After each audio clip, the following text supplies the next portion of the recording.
découvert quand même depuis bien quelques années que le déchet vert a un potentiel intéressant au niveau biogaz. Et après qu'on puisse le récupérer pour le mettre dans la nature, enfin dans l'agriculture comme compost. Alors il y a les déchets verts qui nous proviennent des jardins, et puis il y a les déchets verts qui nous viennent des cuisines. Alors les deux ont des nuisances olfactives très différentes. Alors évidemment que la gestion des déchets de cuisine doit être beaucoup plus précise parce que les nuisances olfactives sont beaucoup plus fortes. Et les déchets de jardin, c'est un peu différent parce qu'on peut récupérer les branches pour faire des plaquettes pour le chauffage à bois.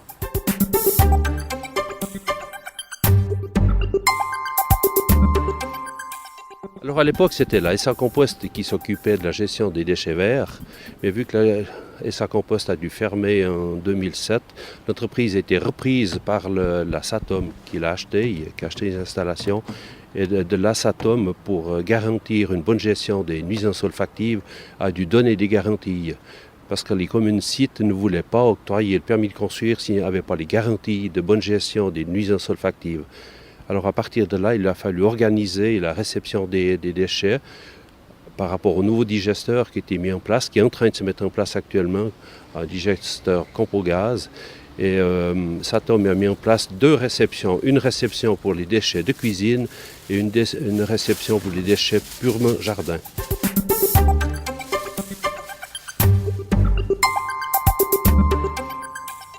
Alors, les 4 objectifs que j'ai relevés ici, c'est livrer des matériaux qui exigent Satom.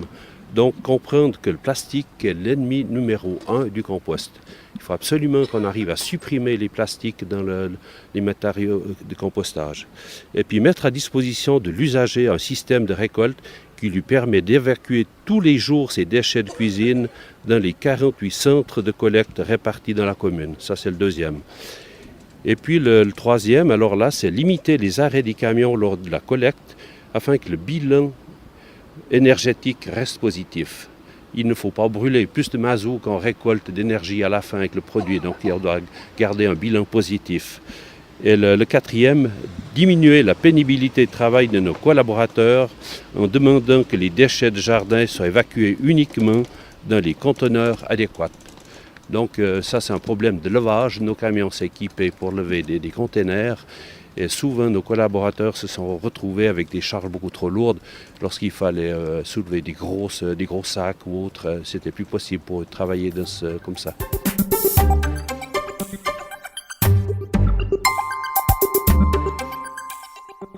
Bien entendu, c'est ici à la cuisine qu'on va donner la qualité aux produits qu'on veut revaloriser.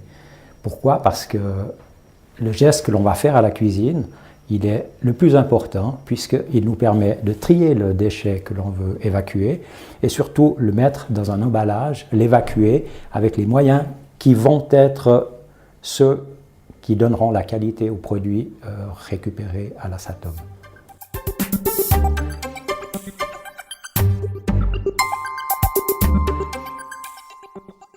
Il y en a 3. Mais le meilleur des meilleurs, c'est celui-ci. C'est celui-ci qui devrait avoir la préférence des usagers puisqu'il permet d'être réutilisé. Il n'y a pas d'achat de sac. On peut le sortir quand on veut et ça ne pose aucun problème au niveau de la qualité du produit qui est évacué. Le deuxième moyen, c'est le sachet biodégradable. Un sachet biodégradable, c'est un sachet qui va disparaître dans la masse des matériaux, qui va être au même titre que la fleur, au même titre que la pelure de banane ou que la salade, il va être dégradé lors du processus de méthanisation. Le troisième moyen, c'est le sachet plastique. Souvent, on achète des légumes, encore aujourd'hui, s'emballer dans des sachets plastiques, ce qui est peut-être regrettable, mais le système est celui-ci.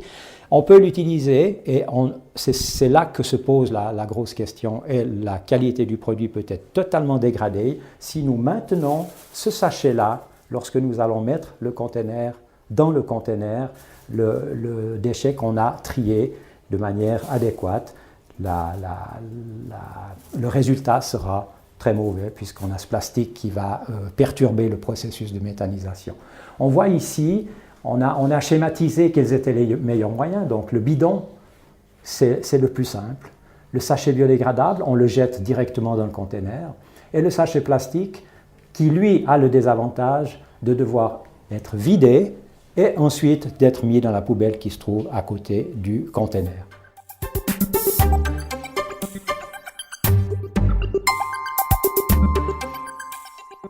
Aujourd'hui, avec le système que nous offrons, c'est-à-dire par rapport à antérieurement où on ramassait une fois par semaine, la personne devait conserver ce déchet pendant 7 jours à la maison. Aujourd'hui, avec le système disponible 24 heures sur 24, on préfère bien sûr que ça ne se passe pas à 2 heures du matin, mais disponible 12 heures sur 24, l'usager peut aller l'évacuer quand il veut et comme il veut. C'est-à-dire que ce n'est pas un problème d'odeur dans la cuisine, puisque le produit ne va pas rester longtemps dans la cuisine. Et il ne reste pas dans l'immeuble non plus, puisque dans l'immeuble, il n'y a plus de container pour les déchets végétaux de ménage.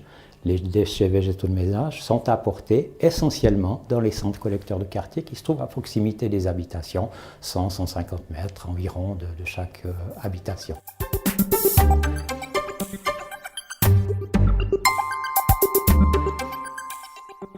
C'est vrai que ces changements ont fait l'objet d'une communication assez importante, tant avec les propriétaires des bâtiments, tant avec les gérances et tant avec les habitants également. Il est vrai qu'on ne peut pas s'adresser la même chose aux propriétaires qu'aux 18 000 habitants. Les 18 000 habitants ont reçu ici un calendrier sur lequel nous avons mentionné simplement comment ça fonctionnerait dès le 1er janvier.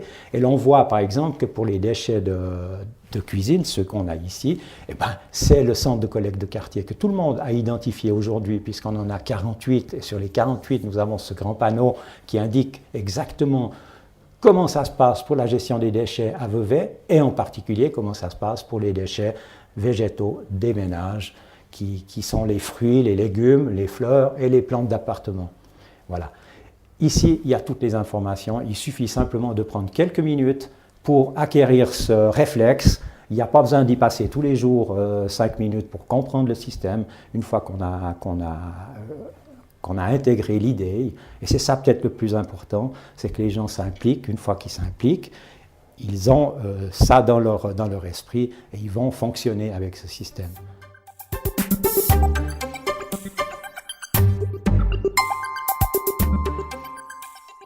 Alors évidemment qu'on a notre collaborateur de gestion des déchets qui reçoit, je pense, bientôt 1000 téléphones, qui a reçu bientôt 1000 téléphones et qui est là à disposition pour répondre à toutes les questions. Et tous ces téléphones, ça veut dire que c'est des gens qui s'intéressent à la démarche. Pour nous, c'est très très positif. On a compris que la population est acquise au tri des déchets à Vevey, ça on s'en réjouit et ça nous encourage dans notre démarche.